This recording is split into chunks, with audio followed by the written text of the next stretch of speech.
Just real quick, here are the members of our team. So anytime you call us or send us an email, these are the folks that will be answering all of your questions. Some quick process highlights for you all. So we have in-person online events. In this, I will talk about our LWHS prop print, our club conversations, our interviews, and just to remind folks, we have a test-free admissions process. And so we don't require nor will we accept any tests that your child may take, whether that's the SSAT or the HSPT.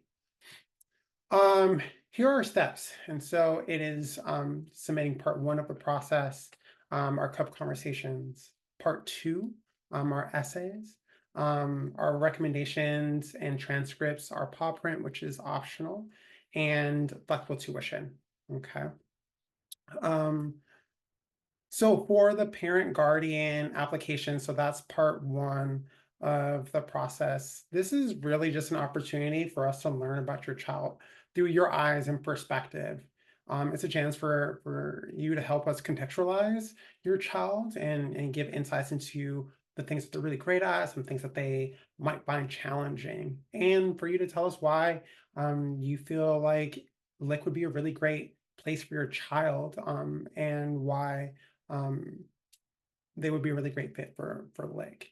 There is a question on there asking about, the ways in which you intend to volunteer, but that along with the rest of this parent guardian application isn't evaluative. It's really just a way for us to help contextualize your child, and the volunteering aspect gets used later on once students are enrolled. And so again, none of those aspects are an evaluative part of our process.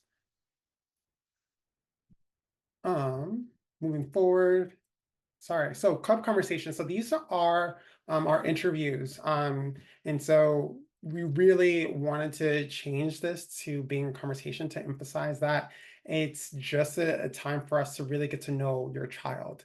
What is unique about our club conversations is that there's 2 prospective students in the room with an adult, and so a member of the admissions team or one of our faculty members. And I think the other thing to keep in mind is it's not a quiz on their knowledge about Lick. This isn't meant to be a gotcha moment. And I think that for the most part, you can guess some of the questions that will be asked. One of them is some iteration of like, what do you like to do for fun? What are some of your hobbies? And another one is, what are some reasons or what are some things you really enjoy or really are excited about Lick? And so I think that, if there is preparation, it may just be about like just thinking about some of those things, right? But I don't think that a ton of time needs to be spent in preparing your child to do well there. I think that it is our job as an admissions team and at Lick to help make sure that everybody feels really comfortable and they really have a great experience in their club conversation. And just from experience the last few years, many students do leave feeling really great about the experience and the conversation that they have with us. The next part is part 2 of the student application. And so this is a chance for us to hear from your student in the form of essays. And so it's another chance for them to share what their interests are, how do they envision themselves at Lick. For the essays, we expect them to be edited and be a really great representation of their work and their writing ability, but they should be written by the student. And so I've been working in admissions now for over a decade, and I have a pretty good idea of what 8th grade writing sounds like.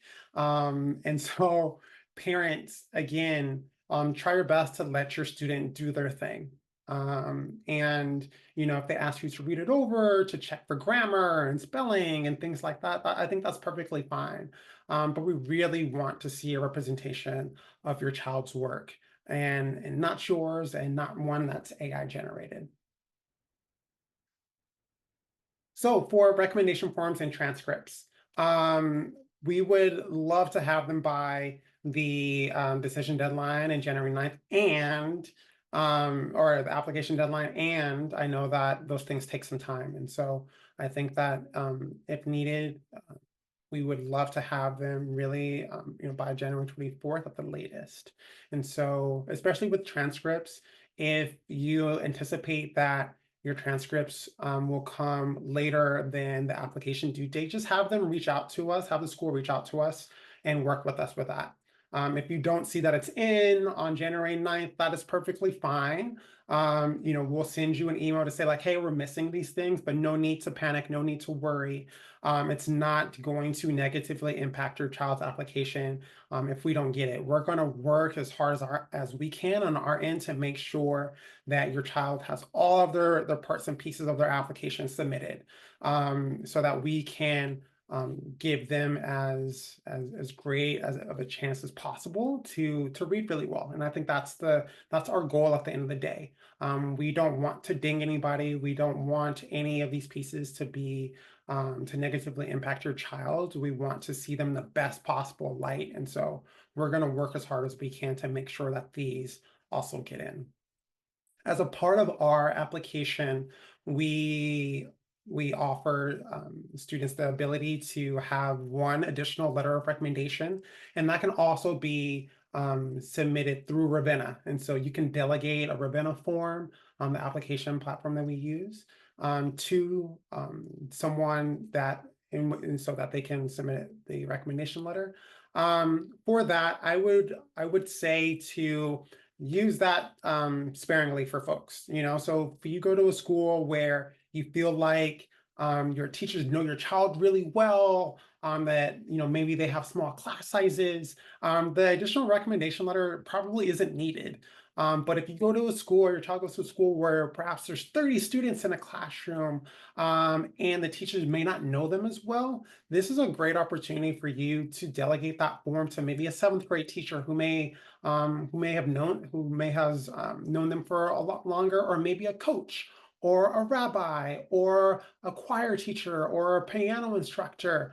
It can be anyone who knows your child really well. And one question that I like to ask folks is the additional letter of recommendation going to add or say something different than the other recommendation letters are going to say about your child? As a review, the recommendation letters, we're already getting one from a math teacher, an English teacher, and an administrator at your child's school. And so we really want to make sure that that 4th letter is going to see something a little bit different. And more times than not, that's going to be for students who just don't quite have the relationships in place with their current teachers. The LWH paw print. And so this is something we added a few years ago that I really enjoy, and is probably a really fun part of the application. But it's just an opportunity for your child to share something with us that otherwise wouldn't be highlighted in their application, or perhaps it's a bit easier for them to showcase than in written form. And so it can be sports highlights, it can be excerpts from a novel that they're writing, it can be a series of paintings or drawings, maybe it's a recording of them on stage singing, or maybe it is them playing their favorite piece on the piano or the cello. It really can be anything that they would like to share, and they can upload that straight into Ravenna as well for us to review. This is an optional piece. No need to do anything if your child doesn't deem necessary, but some folks want to share something extra, and that's perfectly fine. My only ask is that you don't spend a ton of time creating something entirely new. If you know that you can sit down for 5 minutes and play a piece for us, amazing. If you know that you have a performance coming up that your parenting adult can record and you want to submit that, that's perfectly fine too. But we don't want you to spend a lot of time, hours upon hours, creating something new for us.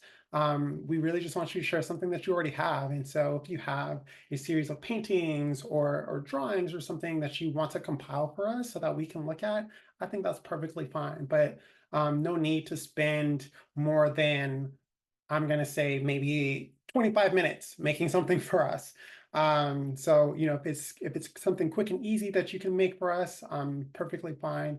But other than that, we just want to see something that you've already done, or something that's easy to submit. Um, Flexible tuition. And so for many families going through the process, you will be looking at flexible tuition or financial aid for us. And so something to note for our tuition in general, it's all inclusive. So tuition includes books, lunch, course materials, supplies, any field trips that we go on. There are class retreats that happen every year. And so all of those things are included with tuition. Our flexible tuition is also need-based, and about a third of our families at Lick are enrolled through flexible tuition. For more information, kind of detailed information about flexible tuition, we'll have a virtual flexible tuition workshop in December, and so you're free to sign up for that, even if you're just curious about it. You can sign up for that and kind of get some of the nitty-gritty behind flexible tuition. Um, and then finally, here are some dates to know, or to have on our calendar. We are like right smack dab in the middle of shadow visits beginning and our first eCub newsletters going out. And so our eCub newsletters is going to come from our admissions department to every student that is designated or given our school interest, and it's going to highlight different things happening around campus, but also give you all updates about the admissions process. And so just be on the lookout for that to come out in the next couple of weeks. Many of you may be on wait lists for maybe shadow visits or things like that, or you haven't had the opportunity to sign up for parenting adult tours and things like that. And so our second wave of events will open after the workday at 6:30 or after 6:30 on October 15th. In early November, flexible tuition applications will open up. And again, our application deadline is on January 9th. And then our decision date, our decisions will be released on March 21st. One of the things that that folks ask a ton is, what are we looking for? And I think that every school takes a little bit different approach to what they're looking for. But first and foremost, we are looking for really great students. That doesn't necessarily mean that your child is getting straight A's or the equivalent of straight A's, but generally speaking, students that are admitted are doing pretty well at their school. We're also looking for really great citizens at their school. And so students who are just really nice and kind, who are willing to help others, who are willing to collaborate. Those are things that we're looking for. We usually see that in recommendation letters from teachers. We hopefully through this, you've been able to learn a lot about the different programs that we have. And so we're also looking for students who could potentially take part in all of those programs, whether that's sports or performing arts or visual arts, architecture, students who are really interested in science. We're looking for all of those things to make up the rich tapestry that is our student body. We really pride ourselves in having students from all across the Bay Area. So definitely looking for want students who live in the city, who are coming from public school backgrounds, like Caitlin and Uretzi, students who are coming from parochial or Catholic school backgrounds like Brandon. So we're really looking for students and families that are coming from those backgrounds. We really pride ourselves in the fact that we have 15% or so of our students coming from the Bay Area, from the East Bay, and from the peninsula respectively. And so we're also looking for students that are just geographically coming from many different places. And so we're looking for a little bit of everything. That doesn't necessarily mean that your child has to have everything. But I would really encourage them to just try to be themselves through the process. And for us, as we're building the class, we're looking for a really well-rounded class. Understanding that your eighth grader probably isn't well-rounded right now. They might be spiky, and that's great too. And again, that could fit really well into the richer puzzle that we're putting together. And so I like to say that we're looking for a little bit of everything, a little bit of nothing. But at its core, we're looking for really great citizens to bring apart, to bring into our community who are kind, who are compassionate, and also really great students at the end of the day. And so, as best as you can, I think encouraging your child to think about the ways in which our programs, the ways in which Lick resonates with them and their interests, and letting us know of those things as well, because it helps us project how they may take advantage of all the things that we have to offer at our school. I can take or answer some questions live if helpful. And so, Michelle, were there any that would be good for? I have been answering them as they went on, but if there are any other additional questions, the recording of this presentation will be sent sometime probably next week to any registered attendees, but it will also be included in our monthly newsletter to prospective families. Please put any questions in the chat if you are still on this call. A lot of folks are. Thanks for staying a little late, and I can be talky sometimes. I like to give Davion a hard time about that.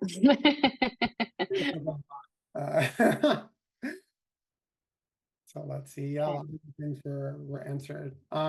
Well, I don't want to take too much of your time, so please feel free to log off. If you do have questions, feel free to reach out to us. Happy to jump on the phone, answer email, do a Zoom if you want. But it was really great to have you all here with us, and hope to see you on campus soon. Thank you. Have a great rest of your Saturday. Bye.